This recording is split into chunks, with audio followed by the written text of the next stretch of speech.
Today we discuss about the atypical cervical vertebra. They are three in number: first, second, and seven. Now, first we discuss the C1 vertebra, that is also called as a atlas vertebra because it has to support the globe of the head. Now, why it is called atypical cervical vertebra? Because it has no body, no spine. This is the anterior aspect, this is the posterior aspect of C1 vertebra, and it is a ring-like bone, ring-like structure. That's why it is a atypical cervical vertebra. Now, C1 has no body, that's why it is a ring-like structure. So, within the ring-like structure, anteriorly it has shorter anterior arch, and posteriorly there is a longer arch. And on each side it has large lateral mass, and lateral mass having a two transverse processes. Now, anterior arch is the shorter one. Having anterior aspect, there is a median, anterior median aspect, there is a anterior tubercle is present. So this one is the anterior aspect of anterior arch, and posterior aspect there is a oval facet articulate with the dens of the axis vertebra or C2 vertebra, and from the median atlantoaxial joint, that is the pivot variety of synovial joint, or we can say it is a no movement type of joint. Now, on each side of the anterior arch there are two lateral mass, and behind there is a posterior arch. So posterior arch, it is a longer one compared to anterior arch, and that form about 2/5 portion of the ring. Now, behind the lateral mass, on the superior surface of posterior arch, there is a large deep groove is present. On each side there is a deep groove is present, and behind this deep groove, rest of the part from the, this one is a posterior arch. So this one is the upper border of posterior arch, and this one is a lower border of posterior arch. Now, within the lateral mass, on each side of the ring-like structure, this lateral mass having on superior aspect, there is a pair of superior articular facets are there, and the superior articular facets are elongated, they are concave in nature, and they are directed upward, forward, and medially, and articulates with the occipital condyles, reciprocally convex occipital condyles of the skull, and from the atlanto-occipital joint, that is the ellipsoid variety of synovial joint. Now, on the inferior aspect of the lateral mass, there is a large circular shape facets are there, that is called the inferior articular facets, that articulate with the superior articular facet of C2 vertebra, and from the right and left intervertebral joint, and that from the plain variety of synovial joint. Now, on the medial aspect of the lateral mass, or we can say behind the anterior arch, there are rough tubercle are present on each side, rough tubercle on the medial portion of lateral mass. Now, from the lateral mass there are two transverse processes are there, and the transverse processes occupy the foramen transversarium. Now, in front of the foramen transversarium, this part of the lateral process, that from the costo-transverse bar, and behind this, here the anterior root is smaller one compared to posterior root, and posterior root is converted into the large tubercle, and this one is the tip of transverse process, or we can say posterior tubercle of transverse process. And here anterior tubercle is the smaller one, and that represent on the anterior aspect of lateral surface, anterior aspect of transverse process of lateral mass.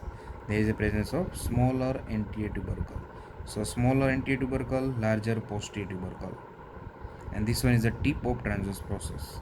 and in front of the foramen transversarium this bone that is represent the costo-transverse bar. So this is about the external feature of atlas vertebra. Now attachment over the atlas vertebra.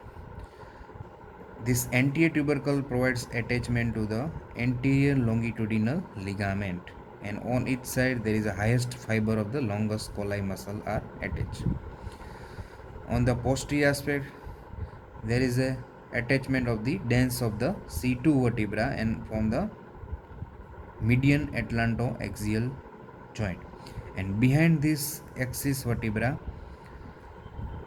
there is a passage of the transverse ligament of atlas that attach on each side on this rough medial tubercle.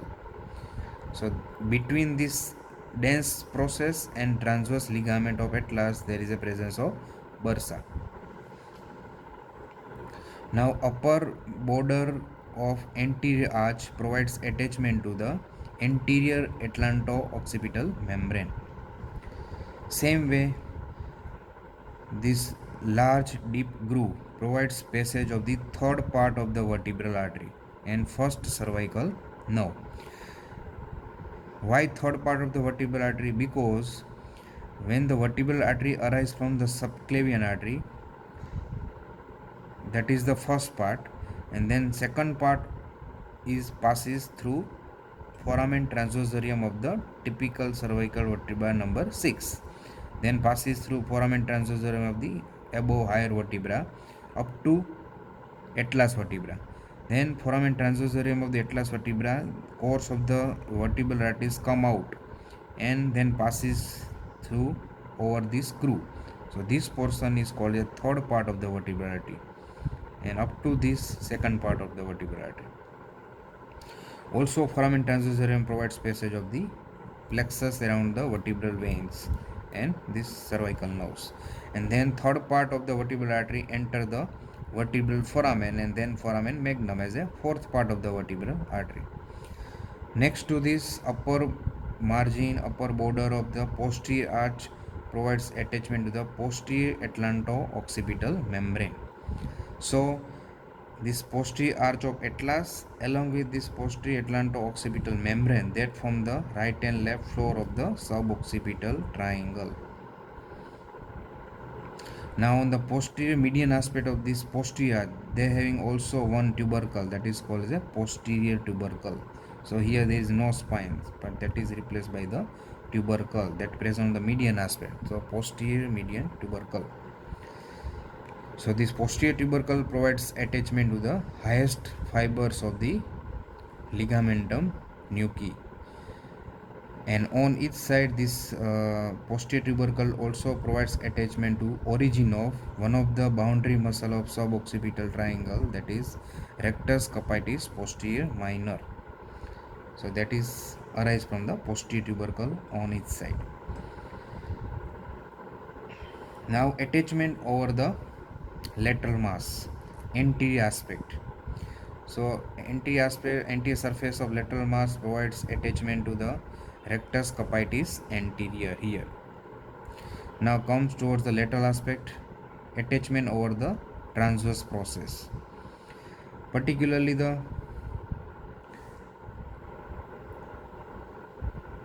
upper surface of transverse process near the tip, anterior aspect as well as posterior aspect. Anterior aspect, it provides origin of rectus capitis lateralis, and posterior aspect origin of superior oblique muscle. Tip of transverse process provides origin of the insertion of the inferior oblique muscle. Then lower surface and lower border, it provides attachment to the levator scapulae muscle, anterior aspect scalenus medius muscle, posterior aspect splenius cervicis muscle. So all these muscle arise or attach on the transverse process of atlas vertebra. Now we discuss the clinical anatomy of the atlas vertebra. Sometimes there may be a fusion of the atlas vertebra along with the occipital condyles of the skull bone, and that condition is known as the occipitalization of the atlas vertebra, and that condition may compress the spinal cord posterior aspect, which require the surgical decompression. Another clinical anatomy is when the atlas vertebra fuse with the C2 vertebra and from the median and right and left atlantoaxial joint. So in this condition, sometimes there is a decalcification of the atlas vertebra occurs due to any long time pharyngeal and retropharyngeal inflammation occurs. So that condition causes the decalcification of the atlas vertebra, and that ultimately leads to the loosening of the transverse ligament of the atlas vertebra. Because of presence of the transverse ligament, this dens of the axis vertebra retain in position. So because of loosening of this ligament, there are chances of dislocation of dens or odontoid process towards the posterior aspect, and that condition compress the spinal cord, or we can say medulla oblongata, and medulla oblongata contain the vital center. So that condition cause the sudden death. So this is about the clinical anatomy of the atlas vertebra. Now we discuss the C2 atypical cervical vertebra. There are three cardinal features of the C2 vertebra. One is presence of dense or odontoid process, second is massive superior articular facet, and third is bifid spine. So these are the three cardinal features of C2. Now C2 vertebra is also called as the axis vertebra because dense or odontoid process act as a pivot, and around which atlas can rotate. That's why it is called as a axis vertebra. Now we discuss the external feature of the C2 vertebra. First of all, body and dens. So from the upper aspect of the body of C2 vertebra, there is a tooth-like projection that is known as a dens or odontoid process that extend upwards.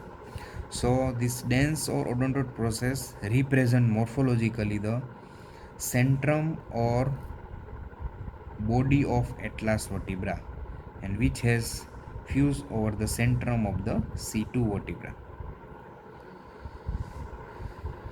Now on each side of this dens or odontoid process, there is a shorter pedicles arise, and these pedicles are represented by the large massive superior articular facets. They are directed upward and laterally, upward, forward and laterally. It is flat and circular in size, and they articulate with the inferior articular facet of the atlas vertebra and from the right and left intervertebral joint, that is plain variety of synovial joint.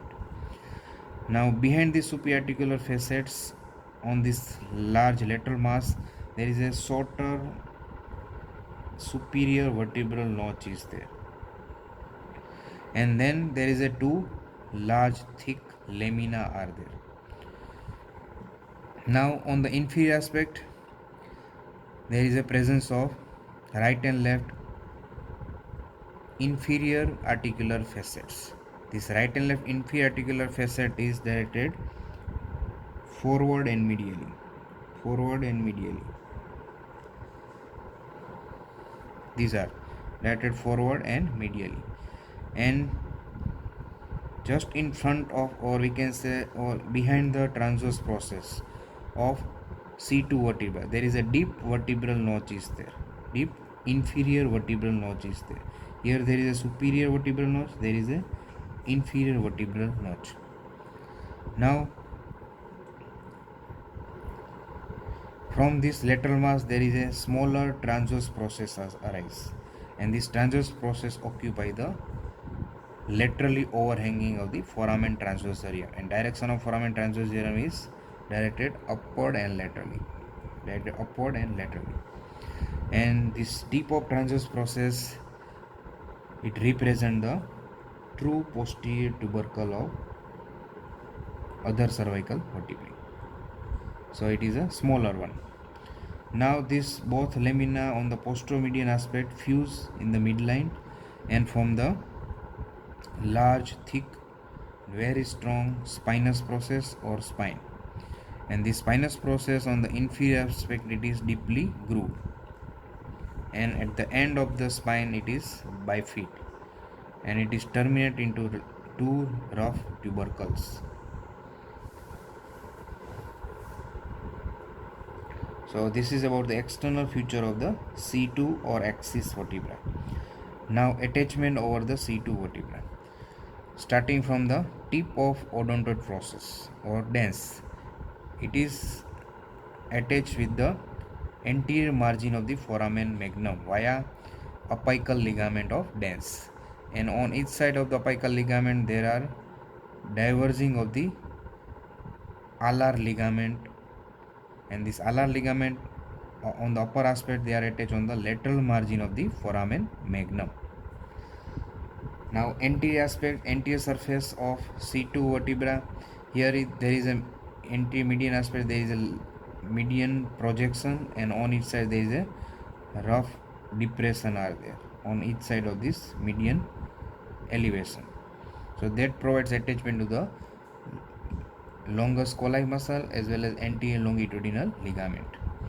Now posterior surface of body provides attachment from below upwards to the posterior longitudinal ligament as well as membrana tectoria and upper band of the cruciate ligament. They are attached on the posterior surface of body. This vertebral foramen provides passage of the spinal cord and three meninges. Foramen transversarium of C2 provides passage of the second part of vertebral artery, vertebral venous plexus and cervical nerves. This lamina, right and left lamina of the C2 vertebra provides attachment to the fibroelastic ligamentum flava. Now attachment on the spine of C2 vertebra. It provides attachment to the ligamentum nuchae. Also the two muscles of the boundary muscles of the suboccipital triangle. These are the rectus capitis posterior major and inferior oblique muscle. And other muscles of the back are also arise from the on each side of the spine of C2 vertebra.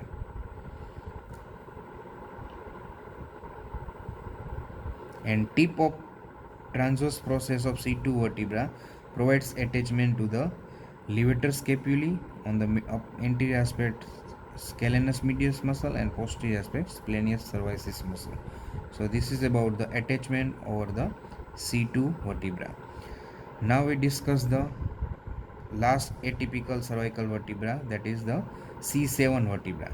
It is also called as a vertebra prominens because of its long spinous process, and its tip is end in a large tubercle. Palpebral projection is there, and that can be felt on the skin at the lower end of the nuchal furrow, or we can say at the junction of the neck and trunk on the posterior median aspect.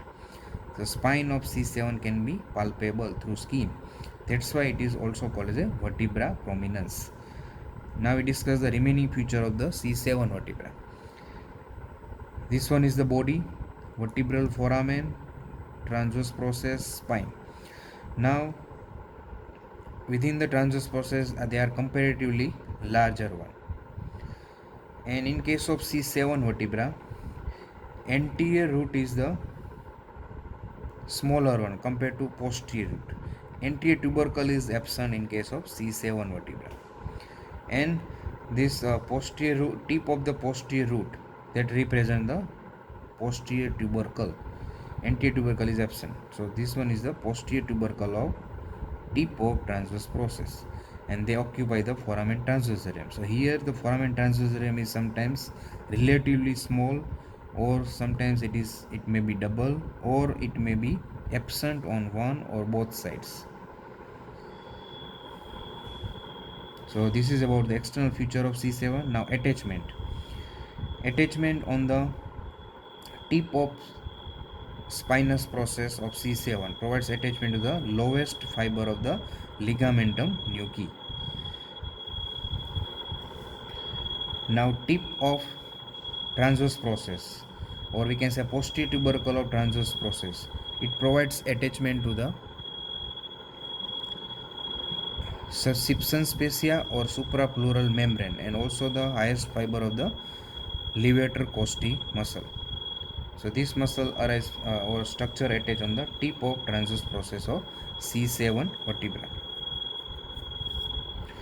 Sometimes this anterior root of the transverse process it may be separate, and that form the variable size of the cervical ribs.